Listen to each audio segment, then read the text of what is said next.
Hello everyone, welcome back to my channel #live artfully. আমি সঙ্গীতা নতুন একটা মিনি ব্লগে আবার সবাইকে ওয়েলকাম করছি। আশা করছি সবাই খুব ভালো আছেন, সুস্থ আছেন, খুশি আছেন। আমরা মোটামুটি ভালো আছি। আজকের মিনি ব্লগটা একদমই কুকিংয়ের রান্নাবান্না নিয়ে, তো সেটা আপনারা টাইটেল পড়েই অবশ্যই বুঝতে পেরেছেন নিশ্চয়ই। তো এখন আমি সকালবেলা ব্রেকফাস্ট তৈরি করছি। সকালবেলা ব্রেকফাস্ট তৈরি থেকে ব্লগটা শুরু করছি। আজকে বানাচ্ছি এটা একটা চাটনি, যেটা আমি পেঁয়াজ, দু রকমের সাদা পেঁয়াজ, লাল পেঁয়াজ, টমেটো, লাল পাপরিকা যে বা লাল ক্যাপসিকাম বলতে পারেন, সেটা, গোটা রসুন, সমস্ত কিছুকে একটু তেলের মধ্যে সাঁতলে একটু নরম সেদ্ধ হয়ে যাওয়া অবধি ওয়েট করেছি। আর শুকনো লঙ্কা ফোড়ন দিয়েছিলাম অবশ্যই, মানে ফোড়ন না, গোটা শুকনো লঙ্কা দিয়েছিলাম যাতে যেটা দিকে ঝালটা আসবে। এটা অ্যাকচুয়ালি বানাচ্ছি একটা চাটনি। আর দিয়ে দিয়েছি ওই যে ভাজা ছোলা হয় না, খোসা ছাড়ানো, সেটা। আর তাতে দিয়েছি লেবুর রস। এই টকটা কমপ্লিটলি যার যার নিজের স্বাদ অনুযায়ী অ্যাডজাস্ট করতে পারেন। কেউ চাইলে তেঁতুলের পেস্টও দিতে পারেন, খুবই ভালো খেতে হয়। আমাদের এমনি সর্দি কাশি লেগেছে, গলার কাশি, ওই জন্য আমি তেঁতুলটা অ্যাভয়েড করছি এখন। আর দিয়ে দিচ্ছি চাট মশলা, বিট নুন। চাট মশলা, বিট নুনটাও আমাদের ভালো লাগে বলে আমরা এই চাটনিতে অ্যাড করছি, অনেকের খাইলে নাও দিতে পারেন। আর সমস্ত কিছুকে এখন একসাথে ভালো করে গ্রাইন্ড করে নেবো।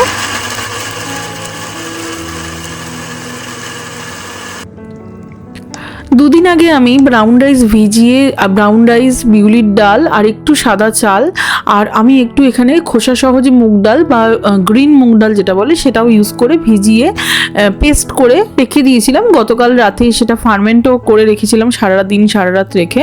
তো এখন ফার্মেন্টেড ব্যাটারটাকে আমি ফ্রিজ থেকে বার করে নিয়েছি, আর খুবই ভালোভাবে ফার্মেন্ট হয়েছে, দেখতেই পাচ্ছেন। তো সেটা দিয়ে আমি এখন বানাচ্ছি হলো ধোসা। আমি যখন ঘরে যেহেতু বানাই আমি এই ধোসা, ইডলির ব্যাটার, ইডলি, ধোসা, উত্তাপম, এটা দিয়ে সবই হয়। তো আমি এক এক সময় এক এক রকমভাবে ব্যাটারটা বানাই। কখনো শুধু ব্রাউন রাইস, বিউলির ডাল, কখনো নর্মাল ইডলি রাইস, বিউলির ডাল, কখনো বিভিন্ন রকম মিক্স ডাল দিয়ে প্রোটিন ধোসা টাইপের বানাই। তো ওই জন্য আমি চেঞ্জ করতেই থাকি এটা। তো আজকে এটাই বানিয়েছিলাম। আর এখন চাটনির উপর একটা তড়কা লাগিয়ে দেবো, সেটা হলো সর্ষে, শুকনো লঙ্কা, জিরে, আর দিয়ে দিচ্ছি একটুখানি তুর ডাল, মানে বা অরহরের ডাল যেটা বলে, আর একটু বিউলির ডাল দিয়ে, একটু কারি পাতাও দিয়ে দিচ্ছি, দিয়ে ভালো করে এটাকে ভেজে লাস্টে দেবো আমি একটুখানি হিং, যেটা হিংটা শুরুতে দিলে আমি দেখেছি যেহেতু এটা ডাস্ট হিং, ভালো লাগে না, একটু পুড়ে পুড়ে যায়, ওই জন্য ওগুলো মশলার গন্ধ একটু বেরোতে শুরু করলে লাস্টে হিংটা দিয়েই আমি অফ করে দিয়েছি হিটটা। আর এটাতে চাইলে কেউ লাল লঙ্কার গুঁড়োও দিতে পারেন, আমি দেইনি, আমার মানে অত ঝাল আমাদের দরকার নেই, যেহেতু আমি পেস্টের সময় শুকনো লঙ্কা দিয়েছিলাম, ওটাতে যা ঝাল হবে সেটাই এনাফ। যাই হোক, ফোড়নটা আমি এখানে দিয়ে দিলাম চাটনির উপরে, ভালো করে মিক্স করে রাখলাম। চাটনি ইজ রেডি কমপ্লিটলি। আর এখানে আমি ধোসাগুলো এক এক করে ভেজে নিচ্ছি। অ্যাকচুয়ালি ধোসা ভাজতে একটু টাইম লাগে, একসাথে দুটো প্যান মানে চড়ালেও হতো, বাট আমি না আজকে একটা প্যানেই ধোসা অল্প অল্প করে ভাজছি। তো আর ধোসা যত আস্তে আস্তে স্লো হিটে ভাজা যায় ততই খেতে মজার হয়, কারণ ততই ক্রিস্পি হয়। তো ব্রেকফাস্টে আমরা এরকম দুটো ধোসা কি তিনটে ধোসাই যথেষ্ট। আমার হয়তো দুটো, সুমিরন হয়তো তিনটে খাবে। তো এই ওকে দুটো বানিয়ে আগে দিয়ে দিলাম, কিন্তু ও আবার আমাকে মুখে একটু একটু করে খাইয়ে দিচ্ছে, বলছে মানে আমি পুরো হবে তারপরে খাবো, আর ও খেয়ে নেবে, সেটা ওর ভালো লাগছে না। তো ওই জন্য আমাকে একবার দিল, কিন্তু আমি বললাম যে এখন আর আমাকে না দিতে, আমি পরে একবারই খাবো, না হলে হিসেবে গন্ডগোল হয়ে যায়, দেখা যাবে ওর পেট ভরলো না, আমি হয়তো আবার পরে খেলাম, বেশি হয়ে গেল। তো সেই জন্য আমি বললাম তুমি খেয়ে নাও। আর ধোসাটা কতটা ক্রিস্পি হয়েছে আমি একটুখানি আমার প্লেটটা থেকে ভেঙে রেখিয়ে দিলাম, একদম যেন ফুচকার মতো, মানে সাউন্ডটা আমার এটাতে নেই বলে রেকর্ড করা হয়নি, তো ভীষণই ক্রিস্পি হয়েছিল, তাহলে বুঝতে পারতেন আপনারা। আর এখানে হলো আমি এখন দুপুরের জন্য স্নান টান সেরে চলে এসেছি বাঁধাকপি রান্না করতে। আজকে দুপুরে লাঞ্চে হচ্ছে বাঁধাকপি আর খিচুড়ি এসব। অ্যাকচুয়ালি এই যে দিনটা আমি ব্লগটা শ্যুট করেছিলাম সেই দিনটা ছিল সরস্বতী পুজো আর সানডে ছিল, তো সেই জন্যই। আর সরস্বতী পুজোর দিন এইবার আমরা কোথাও যাইনি, কারণ সর্দি কাশি সবারই ভালো লাগছিল না, এই সর্দি কাশি এইসব নিয়ে বাইরে যেতে, আরও যদি বেড়ে যায়, আরও যদি লেগে যায়, তো ওই জন্য আমরা আর কোথাও যাইনি। তো ফুড প্রসেসরে সমস্ত বাঁধাকপিটাকে আমি কেটে নিয়েছি। আর আমাদের এখানে বাঁধাকপি অনেক রকম ভ্যারাইটি পাওয়া যায়, তার মধ্যে এই একটা ভ্যারাইটি যেটা আমি মোস্ট অফ দ্য টাইম আনি, যেটা আমি মাথাটা হয় শঙ্কুর মতন শেপটা অ্যাকচুয়ালি হয়। তো যাই হোক, তেলের মধ্যে বেসিক যেমন জিরে, শুকনো লঙ্কা, তেজপাতা ফোড়ন দিয়ে আজকে আমি আদা গুঁড়ো ইউজ করব, আদা বাটার জায়গায়, কারণ আমার আর আদা খোসা ছাড়িয়ে বেটে ওসব আর ইচ্ছা করছে না। টমেটোটা জাস্ট চপারে দিয়ে চপ করে নিলাম, ওই চপারেই ব্লেড চেঞ্জ করে আমি আলু কিউব করে কেটে নিলাম।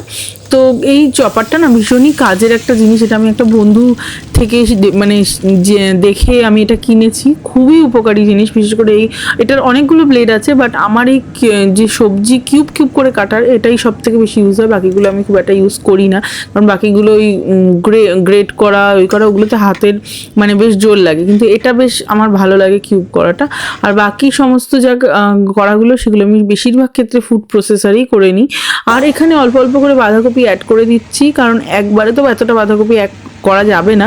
আর বাঁধাকপি থেকে আস্তে আস্তে যত জল ছাড়তে থাকে তত কিন্তু মজতে থাকে, তো যেই জন্য ঢাকা দিয়ে দিয়ে একটা কড়াইতেই কিন্তু অনেকটা বাঁধাকপি ধরতে পারে, যদি একটু ঢাকা দিয়ে দিয়ে কমে গেলে তারপরে করা যায়।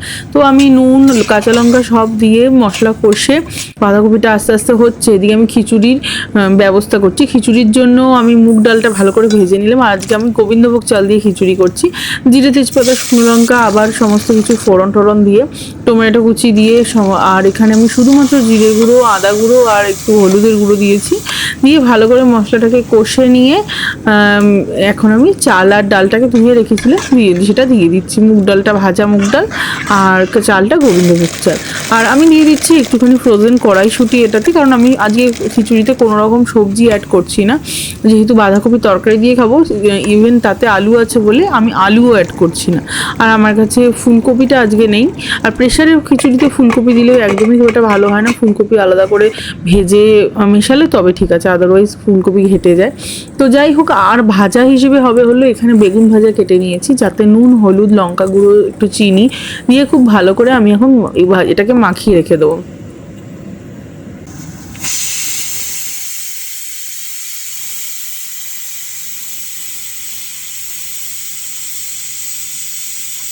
খিচুড়িতে সিটি পড়ে গেছে, আর এখানে কিন্তু ঈশানেরও খাবার তৈরি হয়ে গেছে। ঈশানের আজকে ভেজিটেবল দিয়ে ডাল দিয়ে ওটা বানিয়েছি। আর এখন ও এখানে ঘুম থেকে ওঠার পরে বেশ কিছুক্ষণ রিল্যাক্স করছিল, একটু মাঝে কোকামেলন চালিয়ে দিয়েছিলাম, কারণ ও ঘ্যান ঘ্যান করছিল বলে একটু ক্র্যাঙ্কি হয়ে যাচ্ছিল।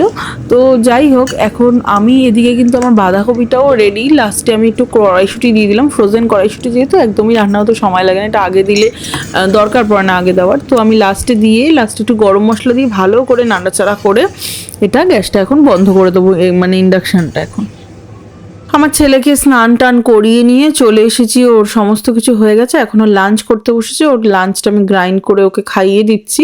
এবার ওর খাওয়া হয়ে গেলে ওকে ঘুম পাড়িয়ে এবার আমাদের ফাইনাল যেটুকু বাকি আছে সেটা আমি করতে এসেছি। সেটা হলো যে বেগুনটা আমি ম্যারিনেট করে রেখেছিলাম, বেগুনটা এখন অনেকটা নরম হয়ে গেছে, জল ছেড়ে দিয়েছে, তো এক্সেস জলটা ফেলে দিয়ে আমি ওর উপর হালকা করে একটু চালের গুঁড়ো কোট দিয়ে ভেজে নিচ্ছি। এটাতে কি হয়, তেলটা না অনেক কম টানে, যেটা চালের গুঁড়ো হোক, বেসন হোক, অথবা আটা বা ময়দা বা যাই হোক কিছু একটা, যদি ফ্লাওয়ার বা কর্নফ্লাওয়ার কিছু বা একটা যদি অ্যাড করে দেওয়া যায়, তেল অনেক কম টানে, আর বেগুন সেই কেমন একটা ফাঁকা ফাঁকা হয়ে যায় সেটাও কিন্তু হয় না। আর দেখলেই বুঝতে পারবেন বেগুনটা অনেক মানে ভালো খেতে হয়। আর চালের গুঁড়ো দিলে যেটা হয় সেটা হলো আমরা যেটা ফিল করি, একটা বোঝা যায় না যে কিছু আছে কোটিং, কিন্তু এটা খুব সুন্দর ক্রিস্পি বেগুন ভাজা আমরা পাই। তো ভীষণই ভালো হয় এটা, যারা ট্রাই করেনি তারা কিন্তু ঘরে অবশ্যই ট্রাই করে দেখতে পারেন। আর আমি এখানে আজকে ভাবছি সাবুদানা পাঁপড়। অ্যাকচুয়ালি সবসময় তো নর্মাল ডালের পাঁপড় মাইক্রোওভেনে সেঁকে খাই, তো সমীরণ বললো আজকে পাঁপড়টা যেহেতু কড়াইতে তেল আছে একটু তেলে ভাজো, তো আমি ভাবলাম একটু ডিফারেন্ট সাবুদানার পাঁপড়টাই ভাজি। আর ও বাদাম ভাজা খেতে ভীষণ ভালোবাসে, তো ফার্স্টেই বললো রান্নাঘরে ঢুকে তেল আছে যখন একটু কি বাদাম ভাজা যাবে, তো আমি একটু বাদাম ভেজে নিলাম তাই। আর আমি আজকে কোনো রকম চাটনি টাটনি করিনি, এখন কিছুদিন যাবত আমরা চাটনি খাচ্ছি না, যে সর্দি কাশি গলার প্রবলেমের জন্যই। আর খিচুড়িটা প্রেশার খুলে দেখলাম একদম রেডি, ভীষণ অপূর্ব সুন্দর গন্ধ বেরোচ্ছে, মনে হচ্ছে ভোগের খিচুড়ির মতো গন্ধ বেরোচ্ছে। আমি একটু ঘি দিলাম, একটু ভাজা মশলা দিলাম, আর আমি একটু গরম জল দিলাম, কারণ খিচুড়িটা একদম ড্রাই ছিল, নাড়া যাচ্ছিল না। তো অল্প একটু গরম জল দিয়ে আর একটু নুন আমি টেস্ট করে দেখলাম, একটু নুন দিয়ে অ্যাডজাস্ট করে নিয়েছি। তো ভীষণই ভালো খেতে হয়েছিল এই কম্বিনেশনটা, খিচুড়ি বাঁধাকপি। আমরা ভীষণ এনজয় করেছি সরস্বতী পুজোর দিন ঘরে। তবে হ্যাঁ, সর্দি কাশির জন্য বাইরে যেতে পারলাম না, এটা ঠিকই কথা, ঘরে বসে কিন্তু খাওয়াটা ভালোই হয়েছে, কিন্তু ঠাকুরের দর্শন হলো না, এটাই ভালো লাগলো না। যা কিছু করার নেই, নেক্সট ইয়ার দেখা যাক কি হয়। আর তারপরে আমরা একটা সিনেমা দেখতে দেখতে দুপুরে লাঞ্চটা কমপ্লিট করে, আর লাঞ্চ করার পরে যা হয় রান্নাঘর ক্লিনিং, ডিশওয়াশার লোডিং, আর তারপরে যেটা থাকে লেফট ওভার অ্যারেঞ্জ করা, লেফট ওভারও অ্যারেঞ্জ করে ফেলেছি। এখন এগুলো চলে যাবে ফ্রিজে, আর ফ্রিজে এগুলো তুলে দেওয়ার পরে এগুলো এখন ঠান্ডাও হয়ে গেছে, তো আমি ডিরেক্ট এখন ফ্রিজে তুলে দেবো। এখন সান্ধ্যকালীন চা বানিয়ে ফেলেছি, আজকে বানিয়েছি দুধ চা মশালা টি। আর দেখে সবাই অবাক হচ্ছে না, আমরা সবসময় ব্ল্যাক টি বা গ্রিন টি খাই, চা ভিজিয়ে পাতা ভিজিয়ে, মানে কোনো রকম দুধ চা খাই না। তো হঠাৎ খাচ্ছি, তো ঘরে অবশ্যই আনা থাকে দুধ চায়ের চা, মাঝে মাঝে ইচ্ছে করলে বানাই। তো এই কাপগুলো কেনার পর থেকে আমার খুবই ইচ্ছে করছিল দুধ চা খেতে, তো আজকে সেটা বানিয়ে ফেলেছি। আজকের মতো ব্লগটা এখানেই এন্ড করছি। Tata bye, thanks for watching.